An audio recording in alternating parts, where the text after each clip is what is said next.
Hi అండి. ఇవాళ Sunday కదా! నేను మెంతి కూర చికెన్ చేశాను. చాలా బా వచ్చింది. ఫస్ట్ అయితే మెంతి కూరను, పుదీనాను, ఉల్లిపాయలు, పచ్చిమిర్చి అన్ని కట్ చేసి పెట్టేసుకున్నాను. ఆ తర్వాత చికెన్‌లోకొచ్చి ఉప్పు, కారం కలిపెట్టుకున్నాను.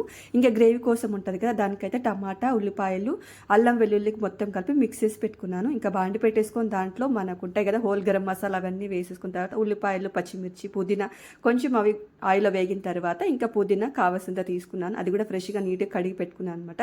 అది ఫ్రై అయ్యేలోపు ఇక్కడ నేను ముందుగా మిక్స్ చేసుకున్నాను కదా! అదంతా దీంట్లో చికెన్‌లో అయితే పట్టిచ్చేస్తున్నాను. ఆ తర్వాత కొంచెం పసుపు వేసుకొని బాగా ఫ్రై అయిన తర్వాత మెంతి కూర ఇప్పుడు చికెన్ అయితే యాడ్ చేసేసుకుంటున్నాను. ఇంక ఇది మొత్తం మిక్స్ చేసేసుకొని మనం మంచిగా ఆయిల్‌లో మగ్గనిస్తే చాలండి. చికెన్‌లో ఉన్న ఆయిల్ అంతా వాటర్ అంతా వచ్చేసి అదే ఉడుకుతదనమాట.